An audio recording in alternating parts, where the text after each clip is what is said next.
success requires effort.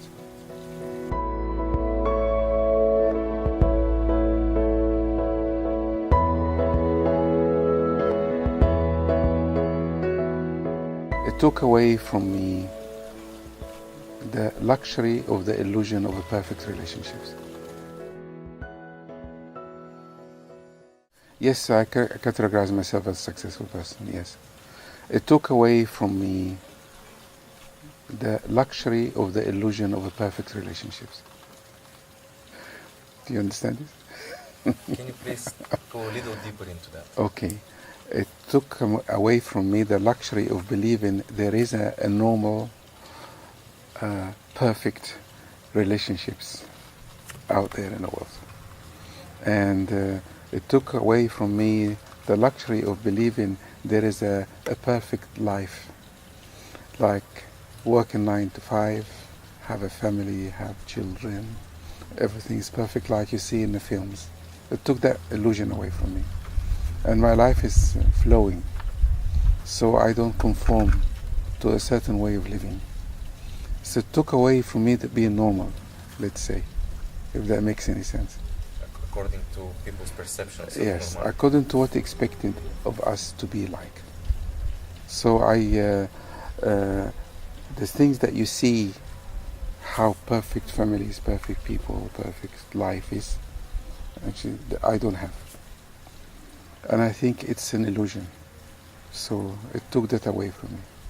But some people say in order to be successful, you must have a couple of pillars in your life. You must have family, you must have a good job, you must have good relationship with your friends, travel often, all these things. And you said it took away from you. And at the same time you are successful. Yeah, it took the illusion. These things are important and necessary. What helped me to succeed? Yes. Okay. First of all, we need to understand what is success. It's one word. It's results. That's all. If you achieve results, you succeed. It's very simple. And you asked me, how did I succeed? Yes. Okay.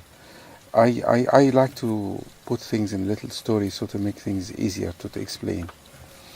I was doing a seminar in Romania once. And there was a woman in the seminar, came to a talk. Sorry, before the seminar. She came to a talk. And she said to me, tell me, how did you succeed? How did you become rich? How did you do this? And I made a joke. I said, if you do the seminar, I will tell you. So she traveled a long way. She came to the seminar. And she sat through the seminar. And she's waiting, of course. And I didn't say anything. The last day, she put her hand up. She's a very clever woman. She said, you promised to tell me, how did you succeed? And do you know, I don't know how. But she helped me to know how. And there was about 200 people in the room. And I paused for a moment, and I suddenly realized how I succeeded. Because of her. And I said to everybody, nobody gave me anything. And I looked at the room, and the room was quiet for about 5 minutes. Everybody was in shock, including me. Then I realized, this is for me, of course, not for everybody, that the secret to my success, nobody gave me anything. So I learned how to give it to myself. It doesn't mean I don't receive support at all. It doesn't mean that.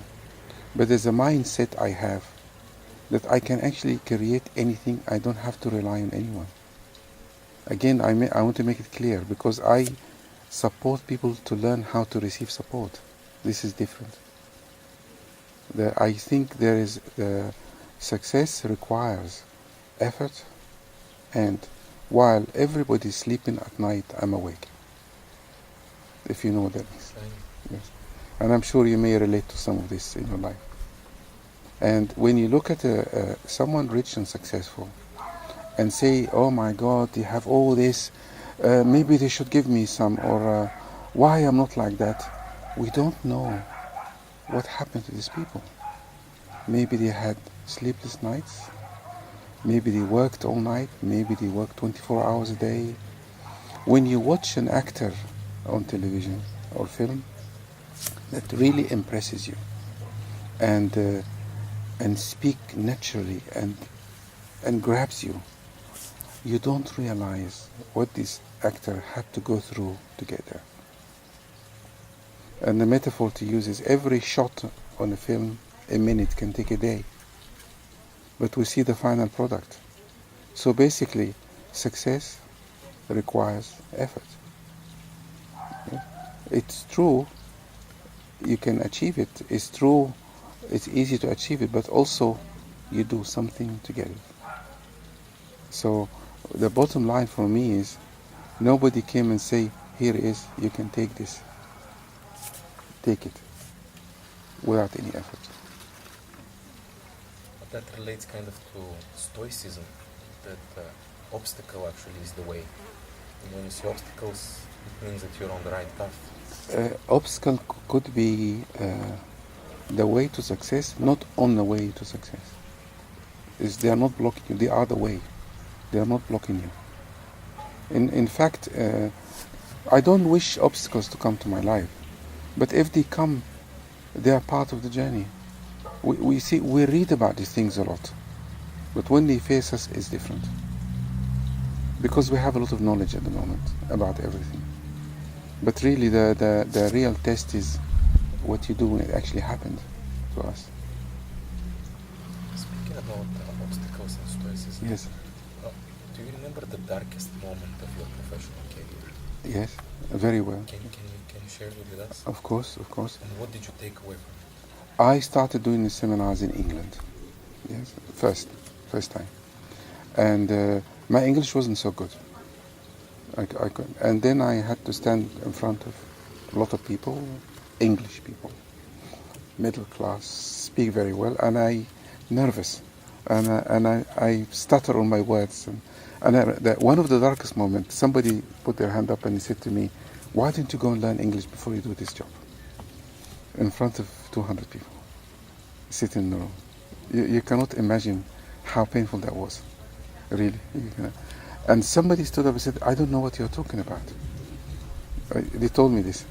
And then I went home and I thought, really, do I really need to do this or what? And this was the darkest moment ever. There is a reason behind all this, because when I was young, maybe I was 6 or 7, our country had been bombed by the British and Israelis, and the first time ever in my life I see Englishman was the pilot of aeroplane. The airplane was shot down, and he landed in front of our house. First time in my life, like a white man, blonde hair, landed in a parachute, and when he landed, everybody ran to catch him, and I happened to be turning a corner, and everybody walking towards me, and I saw this man, and I thought, really, English people come from the sky. I really thought so. And I thought, these people are amazing. They really live in another planet and they are so intelligent. And then I go to England and I stand in front of these people trying to teach them something. Of course, even my little English failed to hold together because of my nervousness. And when this moment happened, and I went home, and I found out that I keep going back to these courses when I'm getting this feedback from people. And I asked myself, why I keep going there? So I rang a friend of mine, very close friend, and I was devastated. And I said to her, help me. Can you answer this question for me? Because I cannot answer it. Why do I keep going back there? And she said one line that changed my life completely. She said, the reason you go back because you know you can. That's it. I know where something in me know I can. And this sentence I carry with me everywhere. I have a dyslexia. You know what dyslexia is? Yes. I cannot write. And I could not speak very well. I went through the interview by accident, obviously. This is one of the things that always happen. And the first report I've written was, I spelled the name of the college wrong. The name already. And they pulled me up and they told me, we made a mistake. You should leave. And they, in fact, changed the law because of me. After that, they put in a lecture, you have to have an English certificate because you enter the university. And I said, I really want to do this. I'm not going because I want to do it. They said, you really can't even speak. And this is a psychology, and it's one of the top universities in England. And there was a meeting with the staff, and there was a woman sitting there, a professor in language, and she looked at me and said, I am so moved by you. I will help you. I will help you. I will teach you for free. And she volunteered her time. Now, I'm going to cut the story short. This was many years ago. I am one of, in 15 years, one of two people who reached the highest level ever in this university. And they invited me to teach in the end. Nobody reached that level. I reached the top doctoral degree in this university when they asked me to leave. Unbelievable, really. And they insisted it is impossible for me to actually pass the first year alone. And this is what happened. And this is the obstacle that we face. I sat in lectures at the university. I didn't even understand what's going on. And I couldn't even ask questions. So what I have done, I got a recorder, I put it in the front. I recorded every lecture for 5 years. 5 years. Every night, I sat and transcribed every single lecture, and with a dictionary next to me. Yes, and I have learnt English and a degree at the same time. And the dropout rate is so high. We started with 120, we ended up 20, and I sat next to people who have degrees before English, middle class, and they told me, this is too difficult, I can't do it. And I was the only person who could not understand what's happening in the room as well. To be honest, until this moment, I don't know what was driving me. But when I have reached my high success, I look back and I think there was like a force that guided me all the way, which I don't know what it is, like an invisible force that knew this is actually going to work out.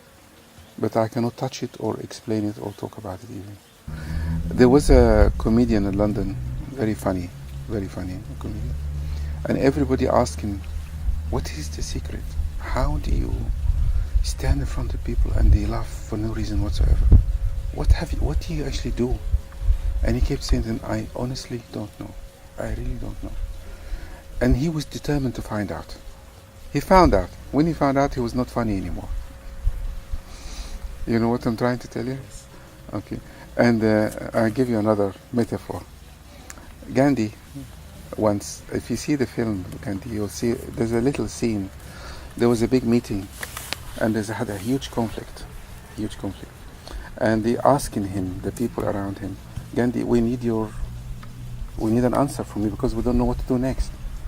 And he said to them, I'm just going to walk in the field and with his goat. Maybe let me walk for a bit. Gandhi was a bit like this. And there was two women following him, one American, one English. And if you see the film, you'll see that scene. They were having a conversation. And one woman said to the other, Gandhi has an incredible message to the world, but the world doesn't get it. And the other one told her, Gandhi doesn't get it either. And this is something I had never told anybody. There's a part of me doesn't understand what I'm doing, really. But the result, huge. I had a very, very difficult life. Very, very difficult. All the horrendous stories you hear in the seminars actually happened to me. Everything. I will not say details, really. At most. And I unconsciously started this work really to heal myself and others at the same time. But I didn't know that either. But I have discovered that on my way as I started to work with people. There's a funny thing used to happen to me when I was young, and I started making connections. Cairo is a bit like Bulgaria, very similar actually. We have a lot of cats in the street. I used to collect kittens in the street and put them in my bedroom and trying to give them food and things like this. And now I understand why. Because these kittens have no parents and suffering stuff. They were like about me, I guess. And I had such difficult situations, and I learned how it feels to be in pain. Really, how it feels. And I somehow decided that I would like to live in a world that people are not suffering as much, and receive as much help and support as they can. And I found out that in my journey I was getting better, and I'm making people better with me. And this is probably, maybe, one of the secrets of my success, because I can never be arrogant about my work. I can never be, because the people who have terrible lives and they cannot do anything about it, I have felt the same, and I've been through the same thing. And I had family circumstances that showed me that there are things in life that happen to us that very, very painful, very difficult, even though we may have caused it and invited, but we must have compassion for ourselves and our lives, and we need people to treat us the same way until we heal again. And that's kind of the other side of the... There is a saying that be good to people, you deserve it. Yes, it's true. Yes, that's good. Yes. Mm. Obviously, everywhere you go, you need to form a team. Yes. How do you choose the people in your team? What do you look for? Okay. There is two things, important, two things. I don't mean this word in a spiritual term, devotion. There are people come to this work for many reasons. Some come for their personal gain, and some come because they want to control situations, and some come because there's something in them, like their own mission, their own purpose is to, like I did. And these people, when they come and do this work, they come with an open heart and such a loving devotion in them, and this is the people who actually stay, and they feel this place is their home, and these people I look for, and they find me. I don't find them; they find me by themselves. In fact, just to divert a little bit, I strongly believe the people who come to the course, they find me. I don't find them. They actually find it.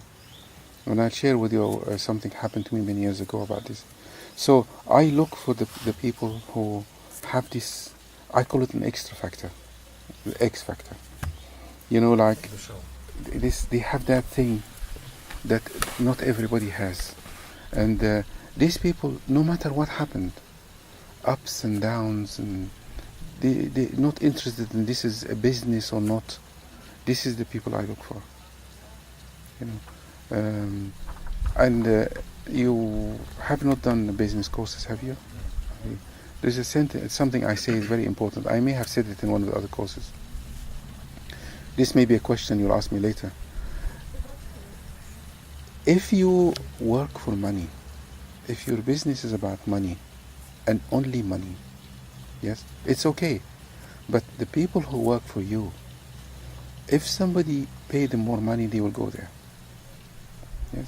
But if your business, if your work is about evolution and serving life, the people who work for you, of course they need money to live, but also they get that sense that the life has a meaning, and they will contribute to the work and make it better, and they will stay because they are evolving with the work itself. And I don't want anybody to misunderstand me. Money is very important, of course, because if your business make money, you will actually support life, like the things you're doing. You're supporting your people, you give them more, you help their families, it's supporting life.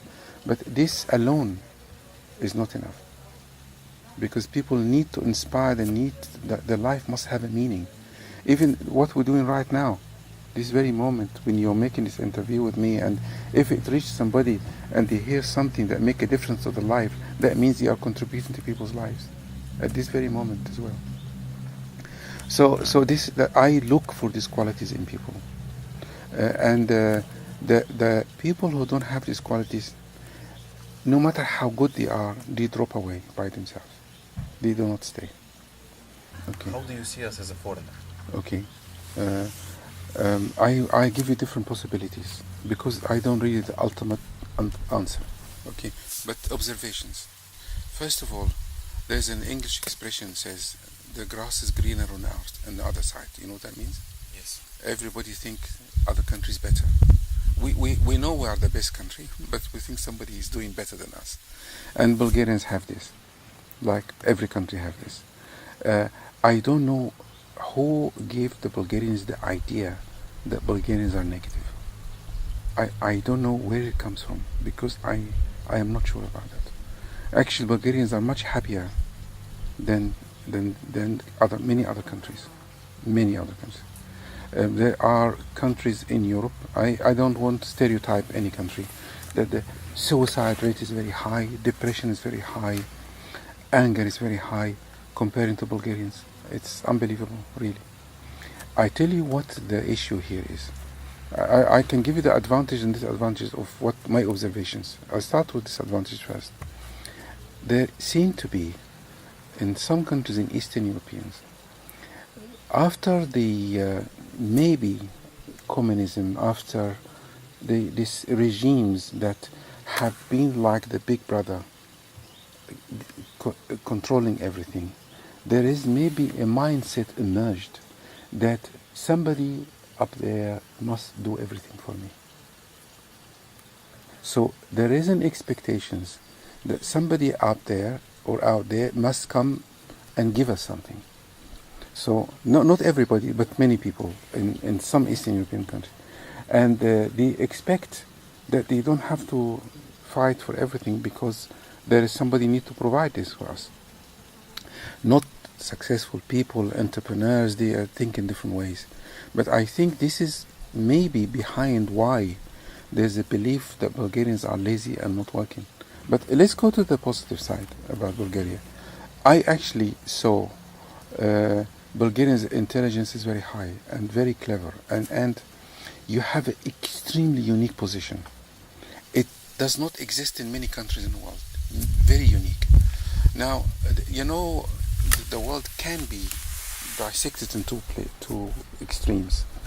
There is a group culture and there's an individual culture. The extreme individual culture you see in the extreme West, when everybody think of themselves. I have to achieve this, I have to get this, I have to get... The group culture, everybody think of the group. So people live in groups. This is the East. Both extremes have their own advantages and disadvantages. The group culture is really, you cannot emerge and you cannot be very enterprising, and you are at the mercy of what people think about you. Yes? And you have some of this here. And in the individual culture, people don't care. I will do this. What people think of me, it doesn't matter. I can be gay, I can be this, I can divorce, I can succeed, I don't care. It's the two, and everybody think, what is it for me? In a group culture, I think of my people. See? Now Bulgaria is in the middle, in fact. Being in the middle, it gives you great advantage because you can get the best of both. But you can also get the worst of both as well. So you have a very unique position here. I hope Bulgarians understand this. You have the great quality of separating religion from politics. Yet you still have the connection people have with the groups and people and families. So this will disappear, by the way, in time, because there is a feeling we need to be like the West. And Bulgarians are losing this wonderful balance, and they moving so fast to the West and be like the West, you see. But we're losing it very quickly. And if this can be maintained, it's very powerful. That if people understand, now I tell you where things go wrong. There's a complete contradiction in what I'm going to tell you. Group culture cannot work together. Individual cultures can work together. So in Germany, in a factory, yes, people follow what's supposed to be done. So they work in a group. Here, everybody think in a different way. You see? So they cannot work together. So the message for Bulgarians, if they can work together, they will be one of the most powerful countries in the world. Many years ago, humans had to live in groups for safety, understandable. So we lived in the wild. If we don't stay in groups, we are weak, and other animals can eat us easily. So we're together, powerful. So what started to happen is the group started to fall apart because we start learning how to defend ourselves without the group, weapons. So the group started to fall apart. So we formed families. It's a smaller group, yes. And as we evolved, families start to fall apart. And then we start looking for relationships, for support. Relationships start to fall apart. And what's next? Therapy is next. Because we need support. We cannot be alone. You see, we are designed for connection. We are not designed for separation.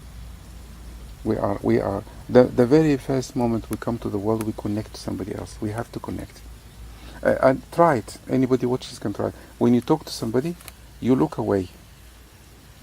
You cannot continue look. You cannot. If somebody look away from you, you will not talk the same way, because you lose the connection straight away. So we need a connection. When you connect to a person, you feel much more alive. When therapy started, also therapy is failing, because you are paying money to a person for their connection.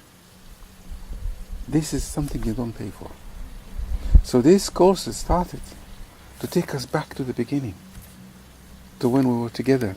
And the power of these courses is actually the people together in the same room. This thing happens multi-levels, but obviously it needs a person to control the situation. So in this world we live now, we worship youth and beauty. We lost the older people who guide us with their wisdom. You see, so the media have presented very beautiful young people, yes, and luxury cars, and we start worshipping this, and we've lost the wisdom. We need more Gandhis in the world.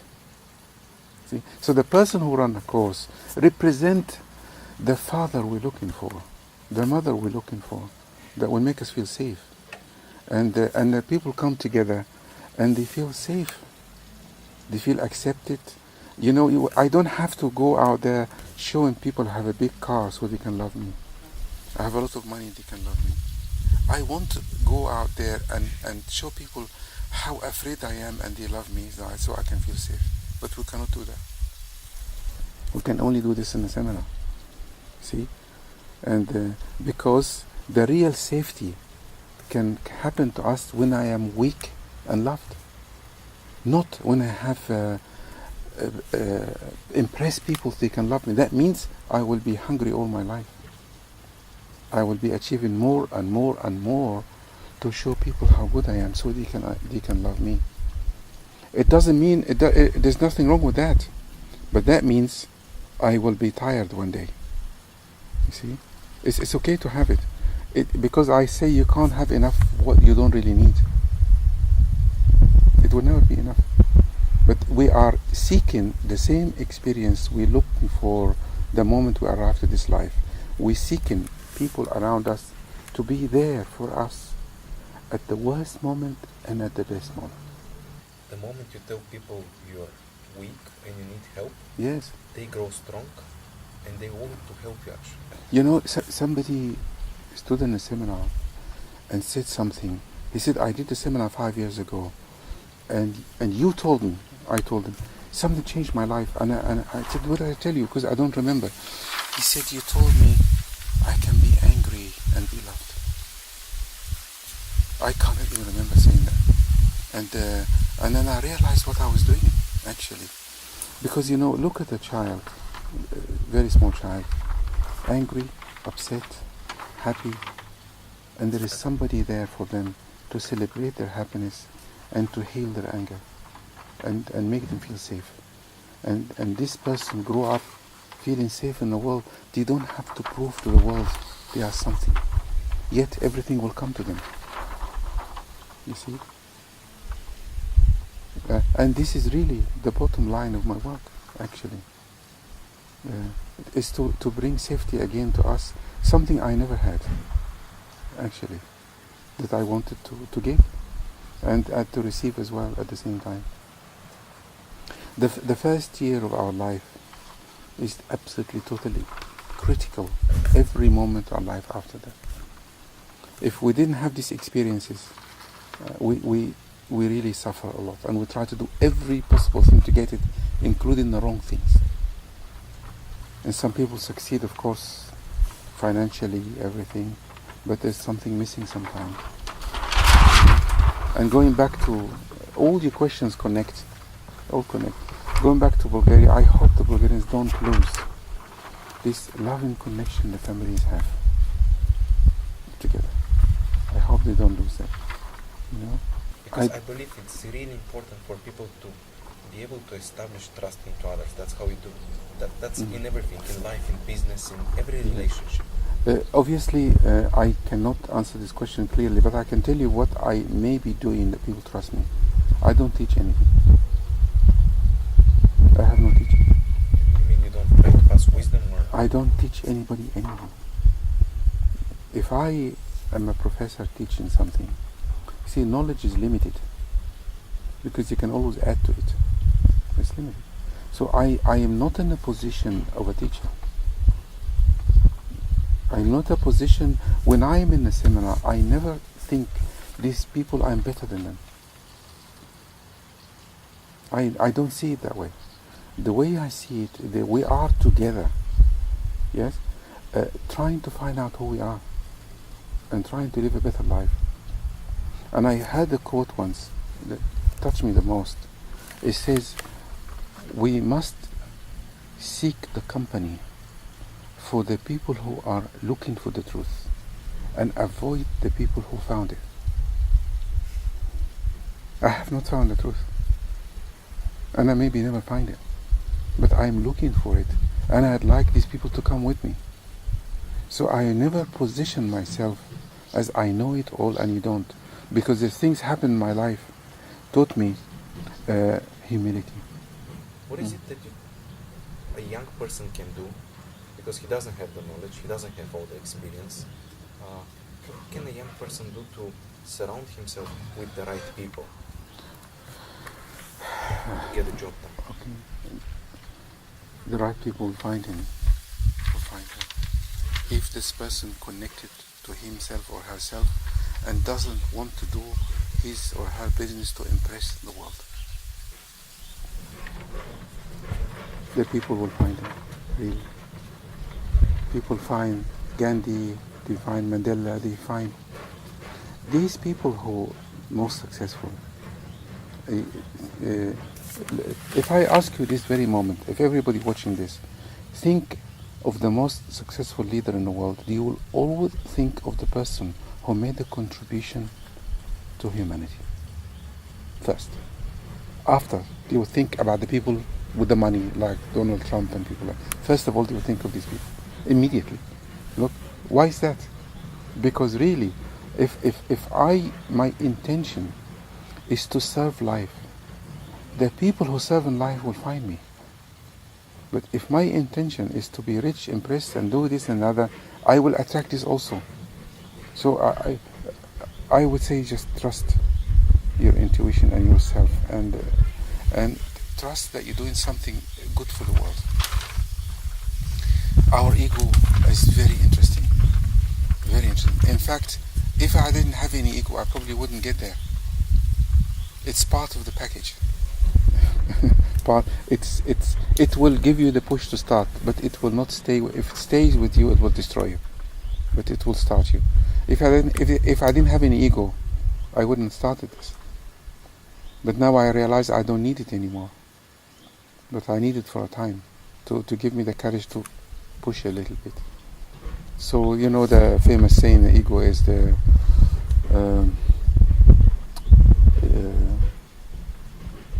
a great servant and a lousy master. You know, it's both at the same time.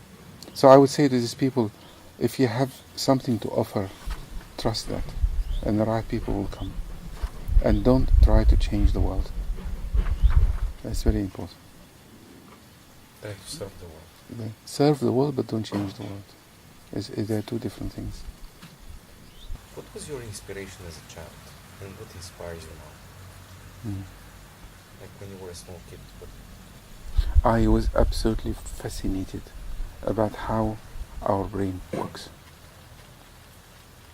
And I was absolutely fascinated why actually we are here and what are we doing and who are we.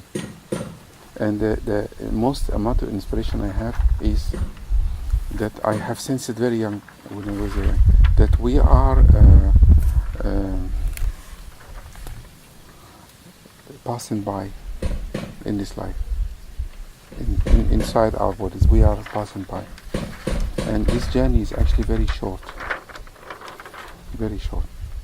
for us. And one day we will find out who we are. And this is my inspiration, to find out who we are and what are we doing here. Call the 20-year-old Menis. What would you tell him? I tell him one simple sentence. Somebody is guiding you. Let him. That note, how it seems easy. Yes. It's you and it's guiding you because you've achieved so much and it seems like it's working. Yes. But if you're young enough and you don't know what's really guiding you, is it your anxiety, is it your emotion? In 1970 something, I found a book, a yoga book, yoga philosophy, and opened the first page. And it has this very interesting sentence. It's quite famous now. It says, when the student is ready, the master appears. Have you heard that before? No. When the student is ready, the master appears. And then over the years, I realized it's missing one sentence. The master is you. We missed one sentence. So maybe the people who don't have any confidence, trust, they must know when they are ready, the master will appear. Keep searching. Yes. Keep moving. Keep moving. You see, and here's a metaphor. If you standing in the street and there is a road going this way and one going this way, and you really don't know which one to go, most people will stay thinking, if you go here, one of two things will happen. It could be the right one or the wrong one. If it's the right one, you succeed. If it's the wrong one, you know, you go there. Very simple. It's just very simple metaphor. So now, what's the answer? Is to keep searching, as you exactly said. And then you will hit the combination. You will hit the combination. And, you see, all the 7 careers I had before, or 8 careers, helping me to do what I'm doing now. Because I work with people as an artist, not a psychologist. As an actor, as a businessman, as a translator, everything. I used to be a chef once. I am cooking the material. The same thing. I'm cooking, putting all the ingredients together. The same thing. It's like all languages are the same. If you speak 4 or 5 languages, you can speak 10. Because they all connect. Everything connects together. When I'm on the stage, I am cooking, I am acting, I am translating, I am a psychologist, I am an artist. They're all at the same time.